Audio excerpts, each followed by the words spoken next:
ver. Ya, nos quedamos acá. ¿Cuándo va a ser el examen, Esther? Doctor, podría ser el 27 de junio.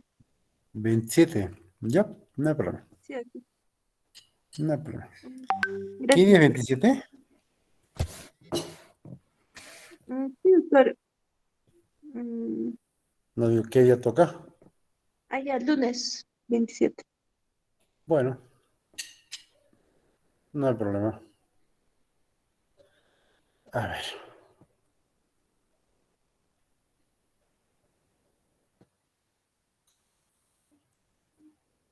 A ver, vamos a empezar. A ver. Ustedes entenderán que no me encuentro de buen humor. Aún me duele. Aún me duele. Pero ya va a pasar. Ay, muchachos. ¿Están viendo la lámina? Sí, doctor. Sí, doctor. Ya. Como decía la presentación de la clase, hoy día vamos a hablar sobre diabetes insípida. Así que es un tema sencillo. A ver si avanzamos rápido, a ver si podemos terminar ese tema por lo menos. Vean, si el 27 están ustedes pensando el examen, yo me imagino que para el 26, para los primeros días de julio estamos dando ya el tercer parcial. Este, casi siempre es más simple que el segundo parcial. Y valen lo mismo.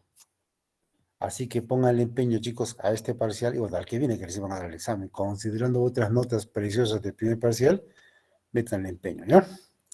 A ver, vean este caso. Son casos clínicos tipo, son casos simples.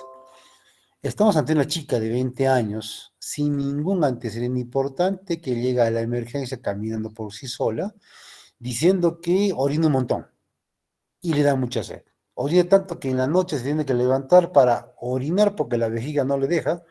Orina un montón y le da mucha sed, tiene que tomar un montón de agua. Entonces aquí hay claramente un síndrome poliúrico polidípsico. Y lo primero que uno piensa en un caso así es que estemos ante una diabetes mellitus. Pero nuestra paciente tiene una glucosa normal. Entonces no es diabetes mellitus. ¿Cuál es el diagnóstico? Complicado, porque solo tenemos este signo, no hay nada más en el examen físico. No hay nada más en el laboratorio general. Es todo lo que tenemos. Entonces vean lo complicado que puede ser. Ahora, yo quiero comparar este caso con este segundo caso. Caso clínico 2.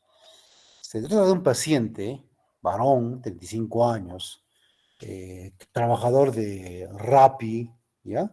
Maneja moto, tiene un accidente, hace un TEC moderado, llega a la emergencia despierto felizmente, con su golpe en la cabeza, y él refiere que tiene una diuresis, está orinando 10 litros al día después del golpe. Acá sí claramente existe un antecedente importante que es el TEC moderado. Y este test moderado me obliga a pensar automáticamente que este paciente con esta tremenda diuresis debe tener una diabetes insípida. Es obvio por el antecedente. Podría ser diabetes mellitus, una diabetes que se ha desencadenado desde secundariamente al golpe, puede ser, ya puede ser. Pero vean este cuadro clínico es habitual. En un paciente varón mujer con un traumatismo encefalocraneano después de una cirugía cerebral, y el paciente despierto empieza a tener orina y orina y orina y orina y orina. 10 litros de orina al día. Con este antecedente tú dices, esto es una diabetes insípida simple. Y la terapia es agua. En este caso y en este segundo caso, es una diabetes insípida, ya que acá tenemos una glucosa normal. Y si pudiéramos hacer algún análisis, seguramente llegaríamos al diagnóstico, al menos presuntivo, de que se trata de una diabetes insípida. Y cuando el paciente se encuentra despierto, la principal herramienta terapéutica es darle al paciente el agua que está perdiendo, porque el paciente está orinando mucho. Hay que darle agua. Agua y agua. Agua de caño, con hielo, sin hielo, agua. Nada más. Diferente caso caso 3, ¿no? Otra vez el mismo paciente, varón joven, que llega por un TEC moderado, pero este paciente llega a la emergencia con Glasgow 3. O sea, viene con un severo trastorno de sensor, está en coma por el golpe.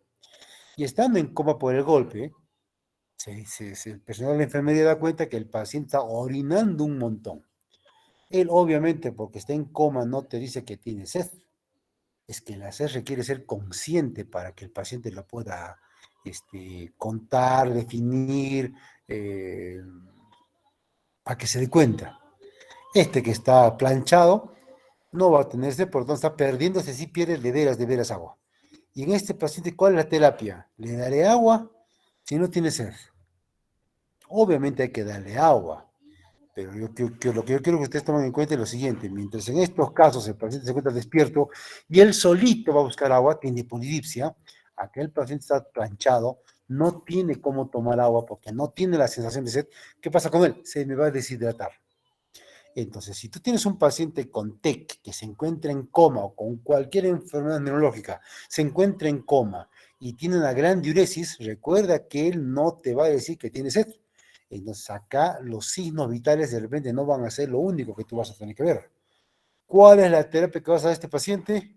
Eso es lo que va a este paciente, por ejemplo, que ven ustedes acá, que se encuentra intubado por el traumatismo encefalocraniano. ¿Cuál va a ser la terapia? Ahora vamos a hablar sobre cuál va a ser la terapia. Lo que sí deben saber ustedes es que este paciente debe tener por lo menos una osmolaridad entre 282 y 298. Recuerden que un paciente cuando tiene diabetes insípida pierde agua, y al perder agua y no perder solutos va a tener una osmolaridad que va a subir. Y la osmolaridad alta, especialmente aquella osmolaridad efectiva, o sea, 2 veces sodio más glucosa entre 18. Esa es la osmolaridad efectiva. Si esa osmolaridad efectiva pasa de 320, hablamos de un síndrome o un estado hiperosmolar. Si es un estado hiperosmolar, el paciente tiene en la osmolaridad otro motivo para estar en coma. Va a estar en coma por el golpe y va a estar en coma por la hiperosmolaridad que está teniendo porque está perdiendo agua. ¿Cuál será la terapia en ese paciente? Eso es lo que vamos a descubrir en la clase de hoy. Entonces, lo que vamos a hablar es sobre trastornos de la vasopresina. Conozcan a la hormona, es una proteína derivada o producida en el hipotálamo, tiene la misma estructura, casi la misma estructura que la oxitocina, es la misma, es una proteína, dense en cuenta que tiene pequeños cambios nada más. Por lo tanto, se sabe que la oxitocina con la vasopresina tienen no solo ciertas similitudes estructurales, sino también ciertas similitudes respecto a su mecanismo de acción, respecto a su efecto. De hecho, la vasopresina o la hormona antidiurética puede generar contractura de músculo uterino. De hecho, la oxitocina puede retener agua, que son las funciones que tiene la hormona antidiurética, por ejemplo, ¿no? A ver, ¿qué cosa es diuresis? Orinar. Antidiuresis, no orinar. La hormona antidiurética o vasopresina se encarga de retener agua, quitándole agua a la orina. Por eso se llama hormona antidiurética. La hormona antidiurética tiene 3 receptores. El más conocido de todos es el receptor que se encuentra en la membrana lateral del túbulo colector. Y este receptor en la membrana lateral del túbulo colector lo que va a hacer es incrementar la producción de un poro de agua que se llama 2 o acopolina 2. Vamos a ver más tarde cómo funciona ese poro. Pero la vasopresina tiene otro tipo de receptores también. Este receptor B3, un receptor que se encuentra en la hipófisis, en los corticotropos, en las células hipofisales que producen corticotropina o ACTH, y se encarga este receptor, cuando llega a la hormona antidiurética, de incrementar la liberación y producción de ACTH. O sea, no solamente CRH estimula la liberación y producción de ACTH, sino también la hormona antidiurética a través de este receptor B3. Recuerden que cuando aumenta CTH, aumentará cortisol, y el cortisol es una hormona de estrés. Es la principal hormona de estrés. Recordarán también ustedes, ahí te voy a contar un dato más. Otro receptor sobre el cual actúa la hormona antidiurética, esta es una lámina que yo ya a ustedes les he mostrado cuando hemos hecho la clase de fisiología endocrina. El receptor B1 de la hormona antidiurética también funciona o se expresa en músculo liso vascular, a nivel del hígado, a nivel de las plaquetas y en sistema nervioso central. ¿Qué cosa hace la hormona antidiurética en estos órganos a través del receptor B1? Pues se encarga de la contractura muscular lisa, o sea, hace que el músculo se contraiga, hace que a nivel del hígado haya una glucogenólisis con liberación de glucosa y hace que las plaquetas se adhieran más entre sí y genera neuromodulación. Uno ve estas funciones y automáticamente piensa en estrés. Esta es una respuesta al estrés. Entonces, la hormona antidiurética es una hormona de estrés porque me genera contracción muscular lisa para evitar el sangrado ante una herida, por ejemplo, liberación de glucosa para que el cerebro tenga la energía que necesita y adición plaquetaria para que esa herida se pueda cerrar rápido. Entonces, vean todos los efectos que tiene la hormona antidiurética, no solamente retención de agua. Los otros efectos que son más allá de la retención de agua, que es el incrementar la liberación de CTH o estos efectos sobre la vasculatura lisa, etcétera, son efectos que tienen que ver con el estrés, entonces se considera la hormona antidiurética como una hormona de estrés. De hecho, chicos, en realidad, cuando la hormona antidiurética necesita lograr contracción muscular lisa, lo hace a través del receptor B1 y para que este receptor se active, hace falta un aumento importante y brusco de hormona antidiurética. De hecho, la hormona antidiurética es un vasopresor, acá viene el nombre, es un vasopresor importante, tiene un efecto vasopresor mayor incluso que la angiotensina, para que se den cuenta el efecto vasopresor que tiene la ACTH, pero la hormona antidiurética. Ya. Quiero que vean este gráfico para que puedan entender algunos detalles. Por ejemplo, vean cómo cuando aumenta la osmolaridad plasmática, aumenta la sensación de sed. Entonces, si tú tienes una enfermedad donde pierdes agua por la orina y por lo tanto estás teniendo un aumento de tu osmolaridad plasmática, mientras más aumenta tu osmolaridad plasmática, más va a aumentar la sensación de sed. Y estos pacientes cuando llegan a una osmolaridad mucho más alta pueden tener una sensación de sed intensa al punto que pueden tomar literalmente cualquier fuente de agua. Primer gráfico. Segundo gráfico. Así como hay un aumento de la hormona de la sensación de sed, en forma directamente proporcional al aumento de la osmolaridad plasmática, también existe un aumento directamente proporcional entre el aumento de la osmolaridad plasmática, como ven ustedes acá, y el aumento de la concentración de hormona antidiurética. ¿De acuerdo? O sea, mientras más hormona antidiurética tengo, mientras más osmolaridad plasmática tengo, más hormona antidiurética tengo. Es que cuando me aumenta la osmolaridad plasmática, lo que en realidad me está diciendo es que falta agua. En cualquier solución hay una relación entre la cantidad de agua solvente, ese es el solvente universal, y entre la cantidad de solutos. Esa es la concentración, la osmolaridad. Entonces, si mi osmolaridad aumenta, o sea, me falta agua, pues saldrá más hormona antidiurética a retener más agua. Y tiene una relación directamente proporcional, como ven en la figura amarilla. Esto se ve. ¿Ya? Entonces, de aquí salen dos conceptos claves, chicos. Quiero que memoricen lo que están viendo en la lámina. El principal estímulo para la secreción de hormona antidiurética es un aumento de la osmolaridad plasmática. Eso me dice esta lámina. Y al mismo tiempo me dice, vean el segundo concepto, el principal inhibidor de la síntesis o la secreción de hormona antidiurética es una disminución de la osmolaridad plasmática. Es decir, mientras más bajes mi osmolaridad plasmática, o sea, mientras más agua me sobra, menos cantidad de hormona antidiurética voy a tener. Y si tengo menos hormona antidiurética, más voy a orinar. Si tengo más osmolaridad plasmática, más hormona antidiurética y menos voy a orinar. Eso me dice esto. ¿Ya? Para que no lo olviden. Ya, ¿cómo funciona esto? Estoy repitiendo lo que alguna vez hemos hecho en la clase de fisiología con ustedes. ¿Cómo funciona esto? Funciona de la siguiente forma. Yo les contaba a ustedes que la hipófisis, la neurohipófisis, es una prolongación del hipotálamo. Por eso se llama neurohipófisis, está compuesto por neuronas, a diferencia de la adenihipófisis, que es un tejido netamente glandular. Entonces, en el hipotálamo hay unos núcleos cerebrales, o sea, conglomerado de cuerpos neuronales, que forman lo que se llama el núcleo supraóptico y el núcleo paraventricular. Estos dos núcleos que contienen a neuronas de axón largo, axón que atraviesa el hipotálamo, atraviesa el tallo pituitario y llegan a la hipófisis posterior. Ya. Estos dos núcleos secretan, ¿qué cosa? Hormona antidiurética. ¿Los secretan porque les da la gana? No. Los secretan en conjunto, trabajando en equipo con quién? Con otro grupo neuronal que se llama núcleo osmoreceptor, que es un complejo de cuerpos neuronales especializados en detectar concentración de sodio, concentración de glucosa, por lo tanto, osmolaridad plasmática. Y si la osmolaridad plasmática sube, manda señales para que bote más hormona antidiurética. Si el centro osmorreceptor detecta que hay osmolaridad baja, manda señales para que no se libere hormona antidiurética. Y a su vez, el centro osmorreceptor tiene conexión con lo que se conoce como núcleo de la sed.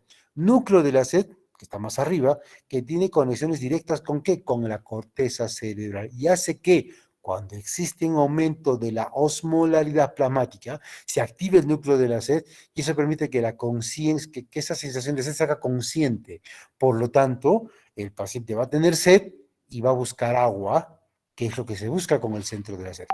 Entonces, ustedes entenderán que cuando un paciente pierde agua por cualquier motivo, no solamente va a salir hormona antidiurética, sí es importante, pero es más importante que el paciente tenga sensación de sed para que pueda proveerse él del agua que le está faltando.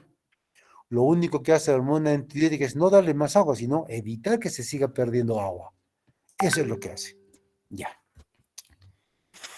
Este es a ver, para que puedan entender entonces la actividad del receptor B2 de la hormona antidiurética, vean ustedes, este es el glomérulo, aquí se encuentra arteriola aferente, el glomérulo arteriola aferente, entonces todo aquí rodeando el glomérulo, la cápsula de Bowman, aquí está el túbulo contorneado proximal, luego viene el asa de Henle que se mete dentro del parénquima renal, luego sale el conducto, o mejor dicho, el túbulo contorneado distal, que también se encuentra en la corteza, y finalmente se van a juntar con otros túbulos distales y van a dar origen a un túbulo colector, el cual en su porción más importante se encuentra dentro de la médula renal. Dentro de la médula renal. ¿Qué característica tiene la médula renal? La médula renal tiene una gran característica, es hipertónica. Esa hipertonicidad de la médula renal es imprescindible para que la hormona antidiurética pueda trabajar. Y trabaja así, vea. Este es el túbulo colector, la célula del túbulo colector, este es el intersticio renal, este es el lumen tubular. Y aquí yo tengo a estos corchitos de color rosa, que no es otra cosa que la hormona antidiurética, como es una hormona proteica, es una hormona que tiene receptor en la membrana, llega a su receptor, el receptor de hormona antidiurética sufre un cambio y va a empezar a elaborar o a cambiar ATP por AMP. Y al tener más AMP cíclico, va a haber una mayor cantidad de creatinfosfoquinasa. Y esta sustancia se va a generar una serie de cambios metabólicos, una cascada metabólica intracelular que va a tener dos objetivos. Primer objetivo, activar el receptor activar el gen de la coporina 2 para que la coporina 2 pueda ser sintetizada. Entonces, este gen se activa y los ribosomas van a empezar a sintetizar el poro de agua 2. Ahí está la coporina 2, la cual, cuando llega a su función, se va a empezar a acoplar, se va a empezar a expresar en la membrana lateral del túbulo colector, que da ese lumen tubular. ¿Ya? Aquí tengo el poro de agua 2. Aquí tengo el poro de agua 4, que siempre está presente. El poro de agua 4 nunca sale, siempre está ahí.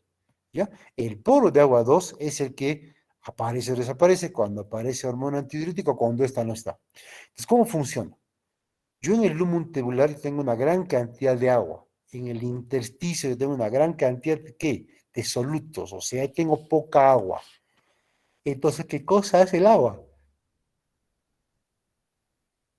A través de la coporina 2 va a entrar dentro de la célula, a través de la coporina 4 va a entrar en el intersticio renal. En otras palabras, el agua sigue una gradiente de concentración y va de una zona de mayor concentración de agua a una zona de menor concentración de agua. Y eso va a hacer que, que el agua pueda retomarse. Entonces recuerden, que es imprescindible para la antidiuresis, para quitarle agua a la orina. El poro de agua 2, y para que se exprese una célula tubular que funcione, un receptor que funcione, que haya hormona antidiurética, que el poro de agua 4 esté ahí, porque si no está el poro de agua 4, solamente se va a hinchar la célula y no pasa nada más. Que el poro de agua 4 funcione y principalmente que la osmolaridad del intersticio renal se mantenga alto, de tal forma que hay una gradiente de concentración. Por lo tanto, el agua se va a poder desplazar de una zona de mayor concentración de agua a una zona de menor concentración de agua. ¿Bien? Hasta ahí se entendió. Entonces, ¿cuál es la llave para que entre más agua o entre menos agua? La copaurina 2, que depende directamente de la hormona antidiurética. La copaurina 4 siempre está en ese lugar, nunca depende su acción de la hormona antidiurética. ¿Mm? Acá la van a ver, se nos queda un poquito más bonito. Aquí yo tengo la membrana basolateral. Este es el lumen. Acá, este es el intersticio. Entonces llega la hormona antidiurética y hace que estos poros de agua, ¿cómo se llaman? Acoporina 2, que se encuentra dentro del vesículo de secreción, pueda expresarse ¿dónde? En la membrana. De tal forma que cuando tengo el poro de agua listo, ¿qué pasa? ¿Qué pasa con el agua? Este es el túbulo, perdón, y este es el intersticio. El agua va a pasar del túbulo al intersticio siguiendo una gradiente de concentración, siguiendo una zona de mayor concentración de agua a una zona con menor concentración de agua. ¿Hasta acá se entendió, chicos? Muchachos. Sí, doctor. Sí, doctor. A ver. Entonces, ¿quiénes controlan hormona antidiurética? La hormona plasmática. Cuando esta sube, apague micrófonos. Si no, si no hace eco, se acopla el sonido. Entonces, aumenta la cantidad de hormona antidiurética cuando aumenta la hormona plasmática. No es el único estímulo. También aumenta la hormona antidiurética cuando cae la presión arterial. Por cualquier motivo, ¿ya? Una herida de bala, con sangrado, una hemorragia uterina, una hemorragia intestinal, digestiva, no sé, una diarrea con deshidratación, diabetes mellitus en cetoacidosis, por ejemplo, te cae la presión arterial, y eso es lo que tú ves acá. Cae la presión arterial y eso estimula la secreción de hormona antidiurética. Ah, claro. Porque al final lo que se quiere es que ahorres agua, ya. También existen estímulos no osmóticos. La interleuquina 6, que explica por qué en muchas enfermedades inflamatorias crónicas, donde hay tejido inflamatorio crónico que libera interleuquina 6, esta interleuquina 6 es un potente estimulante no osmótico de la secreción de hormona antidiurética. Esto lo vamos a ver después, como vemos una lámina que ahora les voy a contar. Y cuando tengo náuseas, cuando tienes muchas náuseas y vomitas, incluso sin vomitar, el estímulo nauseoso te va a aumentar un montón la cantidad de hormona antidiurética. Estos son estímulos no osmóticos. Estos estímulos no osmóticos, que habitualmente van con una presión arterial normal, que habitualmente van sin pérdida de agua, van a generar muchas veces, ¿qué cosa? Que el sodio baje, porque retienes más agua, y al retener más agua, la concentración de sodio va a caer. Los chicos hoy día en la práctica vieron una paciente que venía con hiponatremia, baja sodio. Oye, piensa, de repente el paciente está orinando con poco soluto perdón, con mucho soluto y con poca agua. Eso vamos a ver después.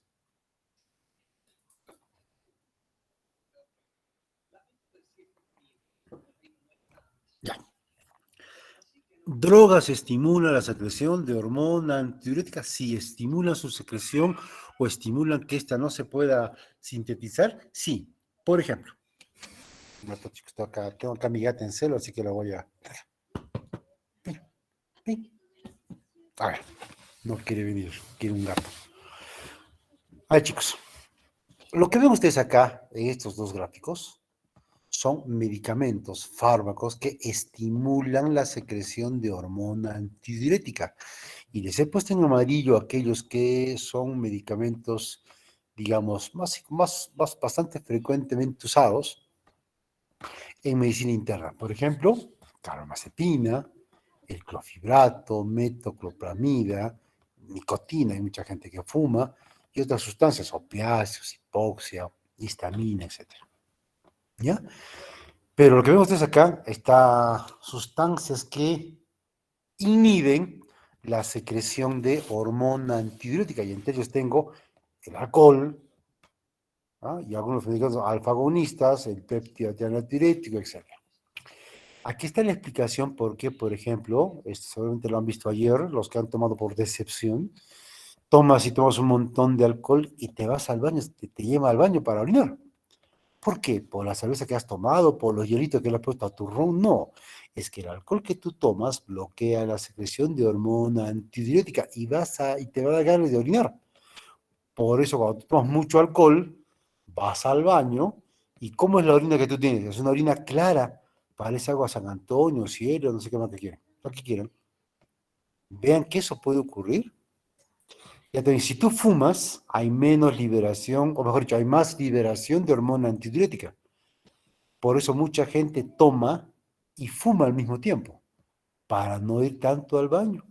Una gente que fuma mucho tiene pero mayor secreción de hormona antidiurética y por lo tanto tienen menor diuresis. ¿Sí? ¿Se entiende?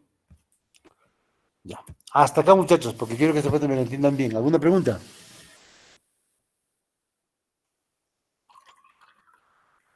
¿Alguna pregunta, chicos? Doctor, tengo una pregunta. Dime. Simuladores, no, inhibidores. Ajá, simuladores no osmóticos. Las náuseas, ¿también sería eso? ¿O algunos más, doctor? No, las náuseas.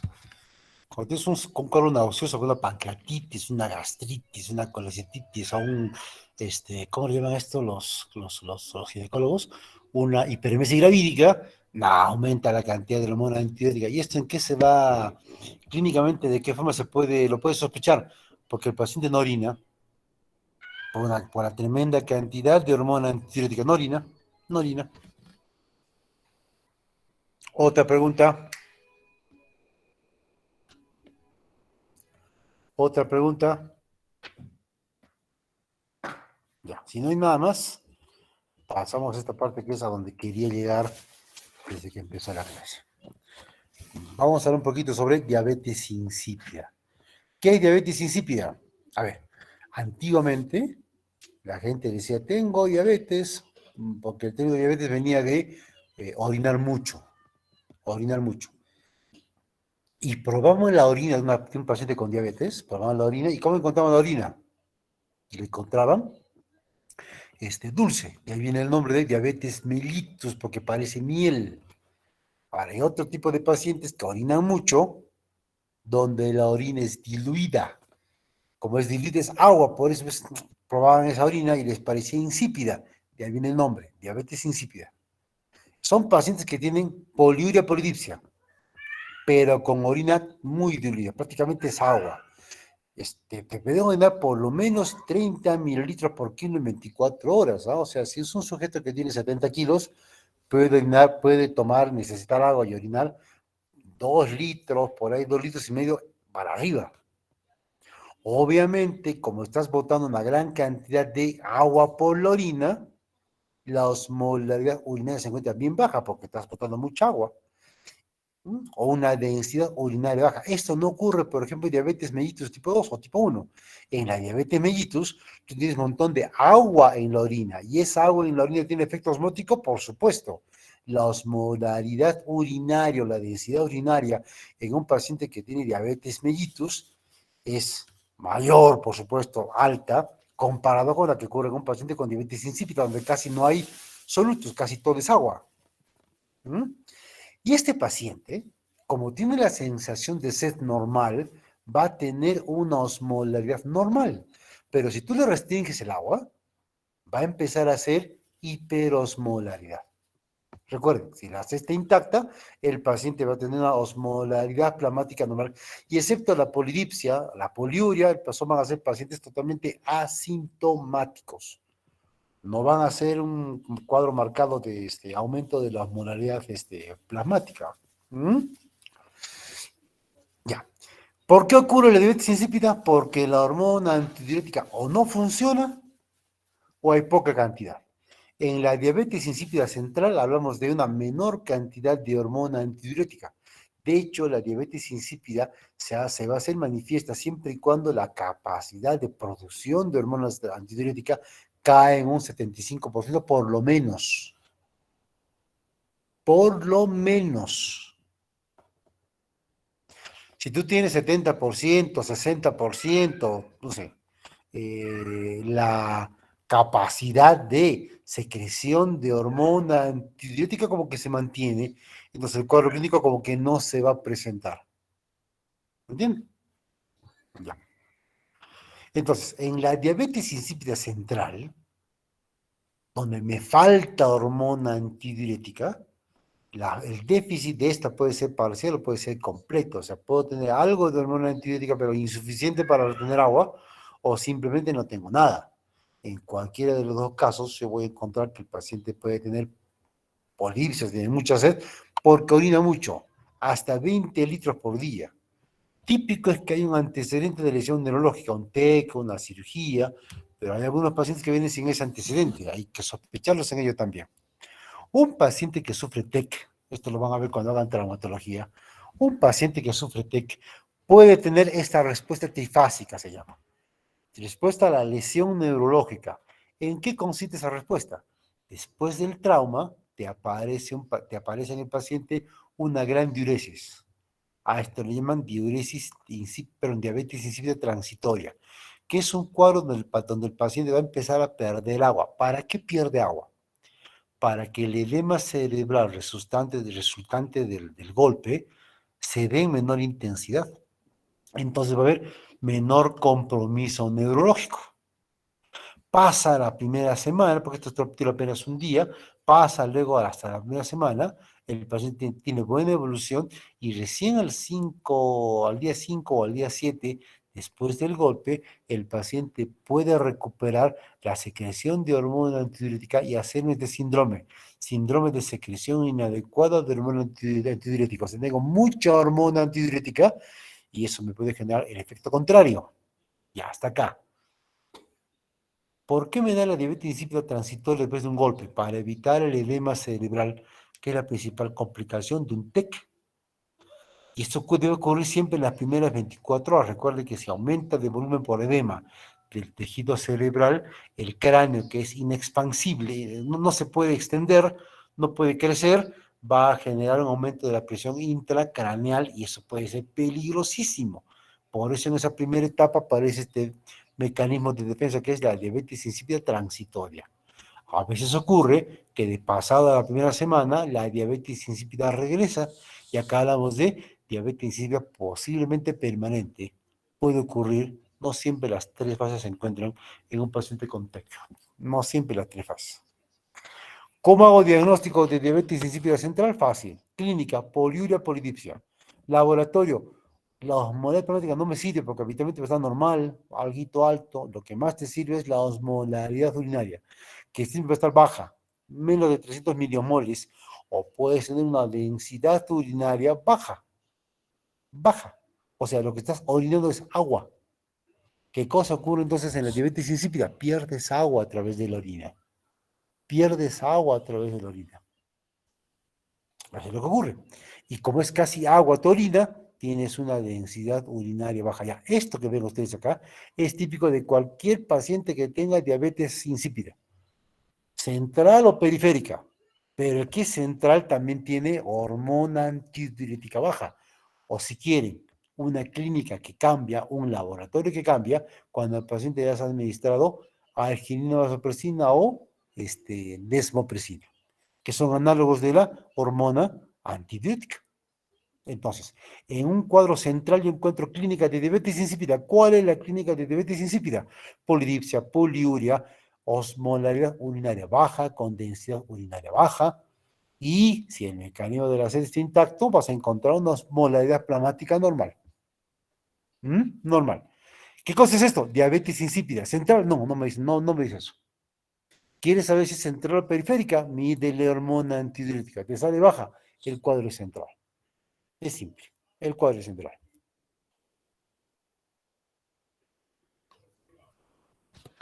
Vean las causas de diabetes insípida. ¿Mm? Ojo, central. Pueden haber causas primarias, pueden ser causas genéticas, donde se pueden diagnosticarse incluso cuando son niños. Pueden ser cuadros genéticos autosómicos dominantes o recesivos ligados a X. Acá aparece el famoso síndrome de Wolfram, donde el paciente, un solo paciente en diferentes años te realiza diabetes insípida, diabetes mellitus, atrofia óptica y sordera. Atrofia óptica y sordera. O algunos síndromes asociados a diabetes insípida, por ejemplo, el síndrome de Lawrence-Moon-Biddle, la displasia septóptica. A ver, en el caso del síndrome de Lawrence-Moon-Biddle, típicamente son pacientes gorditos, adolescentes gordos. Por la gordura pueden hacer diabetes mellitus también. También me pueden hacer diabetes mellitus. O sea, vean que los dos tipos de diabetes pueden coexistir y puede haber lo que se llama diabetes insípida idiopática. Causa secundaria de diabetes insípida, todo lo que ven acá. Cualquier enfermedad cerebral. Trauma, tumores, especialmente lo que se encuentran en la zona hipotálamica, por supuesto, pero puede tener otra expansión también. Causas inflamatorias, causas vasculares, en todas estas enfermedades neurológicas puede haber mayor liberación de hormona antidiurética, hay una causa secundaria, y ustedes ya se imaginarán para qué es. Y un tipo especial, con esto terminamos, que se llama diabetes gestacional. Es diabetes, ojo, insípida gestacional. Se debe a que la placenta produce una enzima que se llama vasopresinasa, la cual va a hacer que la hormona antidiurética nativa, la que tiene el paciente, funcione menos porque se va a degradar más. Y cuando eso ocurre, la diabetes insípida aparece. Este paciente con este tremendo tumor en la misma hipófisis, este paciente tiene obviamente una compresión del hipotálamo y por eso puede generar diabetes insípida. Hasta acá. ¿Pues alguna pregunta? Doctor, una pregunta. ¿Y Dime. podríamos, digamos, diferenciar la central de la periférica con la polidipsia, con la cantidad? Es que No, hay una... no, no, no, no, no, es Ya, muy ya. difícil, muy difícil. Ante toda diabetes insípida, hay que pensar en causa central porque es lo más común. Pensar, sospechar, pero tener la certeza sin laboratorio, no, eso no se puede. ¿Otra pregunta? Hoy día nos acabó este tema si no hubiera empezado tan tarde, caracho. Ya chicos, ya que no hay preguntas, te voy a hacer estoy un poco cansado. Estoy una pequeña emergencia ahora. Ya chicos, ya que no hay preguntas, bueno, por si acaso, el jueves, no me importa que sea Corpus, no me importa que haya procesión, no me importa que haya Chirichu, no hay clases. Es feriado regional. Yo no soy católico, pero cuando el feriado me conviene, lo acato. Así que el viernes no hay clase. Nos encontramos el próximo martes para terminar este capítulo. Y el examen el 27, 10 de la noche.